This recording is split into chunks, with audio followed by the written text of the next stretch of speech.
Good afternoon, I'm Taylor Bush and you're watching MediaPlex Live at 1.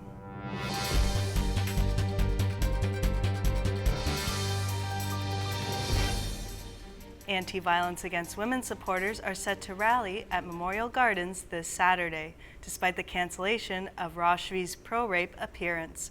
Remy Bulbul of the Welcome Center Shelter for Women says the rally reflects the support of the community. We're so proud of our city and of our county. This is a show that Windsor Essex supports women's rights, supports the rights of women to feel safe, supports the rights of women to be able to be empowered, that is a good thing, and that the men and women who live in this city support that. With plans of a $2 billion mega hospital still in the air, there has been mixed feelings, and a former Toronto mayor dropped by this week to say how he is opposed to this. Aaron Sanders has the details.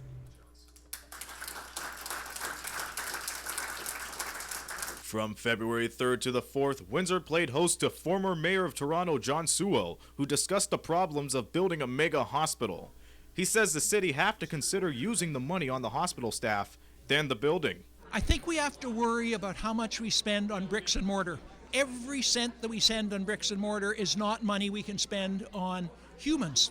And it seems to me spending $2 billion just on bricks and mortar means that we aren't going to have a lot of money left over to spend on the staffing that we need. Quick recap. The planned site for the $2 billion mega hospital would be at the corner of County Road 42 and the 9th concession. Citizens for an Accountable Mega Hospital Planning Process, or CAMP member Stephen Pittman says the support from the former Toronto mayor was beneficial to the situation.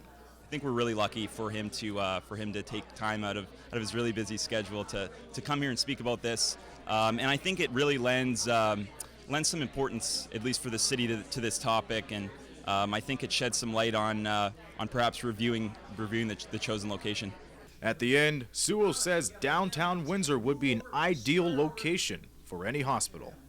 So the best place for a hospital is always in the central area. It's easiest for everybody to get to, whether by public transit or by cab. Of course, City Council will take all reactions and opinions into consideration.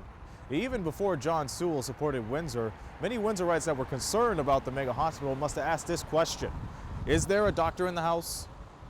Reporting outside of the Windsor Public Library, this be Aaron Sanders for MediaPlex News. Sparking up medical marijuana may have a new home in Windsor. Tyler Boissonneau tells us more. A new business has opened up in Windsor. Venue Music Hall is now changed to Higher Limits, a medical marijuana lounge that provides an area for medicinal marijuana users to go. The lounge provides live music, guest speakers, video game stations, books, and pool tables for not just medicinal marijuana users, but as well as all attendants of the lounge. There are, however, several rules set in place for the lounge. No selling booze, no other drugs other than cannabis are allowed, and that includes tobacco, and no buying or selling marijuana in the lounge. You must provide your own. Alexander Newman is the co-owner of Higher Limits and says they've had no real issues thus far thanks to the strict rules they have in place. I mean, it's a large club, it's downtown, there's going to be issues that are just like involved with anything. But I mean, if our last 2 weeks have been any indication, I foresee this being a very bright, successful place. The business side of the lounge is based on a cover charge, rentals, and even a shop. Co-owner John Lidke says the main part is about providing a fun environment. We have events like we had last week with Kenny vs. Spenny. Tonight's our jazz night, so for every Wednesday during the month of February, we have the Overtime Jazz Trio coming in, so that's a $10 cover charge to get in. So by really rolling out different events, by having different offerings, we have video games. We're going to be rolling out a full-scale arcade in here within the coming weeks, so pinball machines, arcade terminals, a sit-down Daytona race car game. So it's really just about offering just different things for people, and it's just providing a fun place and an atmosphere. With the opening of the lounge, Windsor now homes the largest vapor lounge across Canada. I'm Tyler Boissonneau reporting for MediaPlex News. And turning to our weekend weather, the double digits we saw earlier this week are a thing of the past. Today we'll see a mix of sun and clouds with a high of 3. Overnight we'll drop to a chilly -4 with the possibility of flurries. And Saturday will be a bit above 0 and sunny, so get out and enjoy.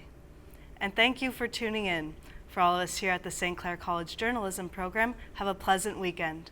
I'm Taylor Bush, and you've been watching MediaPlex Live at 1.